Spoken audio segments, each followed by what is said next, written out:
গল্পের একটা পাতা পড়েই পুরো গল্পটাকে জাজ করতেছে।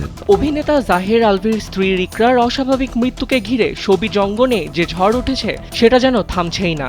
আলভিকে যখন নানামুখী সমালোচনায় বিদ্ধ করছেন নেটিজেনরা, তখন ফেসবুকে তার দীর্ঘ স্ট্যাটাস ঘটনার মোড় ঘুরিয়ে দিয়েছে সম্পূর্ণ উল্টো দিকে। মৃত স্ত্রীর বিরুদ্ধে রীতিমতো বোমা ফাটিয়েছেন এই অভিনেতা।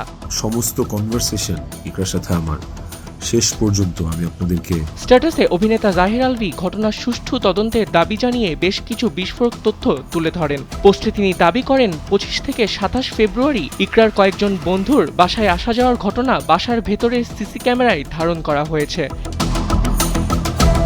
আলভি জানান ২৫ ও ২৬ তারিখ শুধু বান্ধবী এবং ২৭ তারিখ দুইজন বান্ধবী ও একজন ছেলে বন্ধু বাসায় এসেছে এবং তারা মধ্যরাত পর্যন্ত ছিল। ওই সময় তারা সিগারেট, গাঁজা ও মদ্যপান করেছে বলেও উল্লেখ করেন আলভি। এছাড়া আলভির সহকারীকে দিয়ে সিগারেট ও ঘুমের ঔষধ আনিয়েছেন ইকরা, এমন প্রমাণও নাকি আছে সিসিটিভিতে।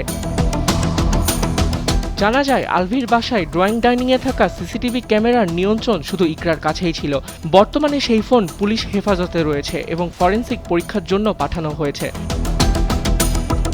ফেসবুক পোস্টে আলভি ইঙ্গিত দেন ইকরার ব্যক্তিগত সম্পর্ক নিয়েও। জাহাঙ্গীরনগর বিশ্ববিদ্যালয়ের দর্শন বিভাগের এক ব্যাচমেটের সঙ্গে ইকরার ঘনিষ্ঠতা ছিল বলে দাবি করেন তিনি। পাশাপাশি অতীতে আলভির সাথে বিবাহিত থাকা অবস্থায় পরিবারের চাপে ইকরা অন্যত্র বিয়ে করেছিলেন বলেও উল্লেখ করা হয় পোস্টে।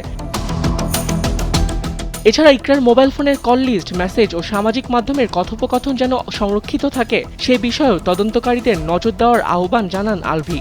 তার মতে, সত্য উদ্ঘাটনের জন্য সব তথ্য প্রমাণ নিরপেক্ষভাবে খতিয়ে দেখা জরুরি। আবিদ খান, সময়ের আলো।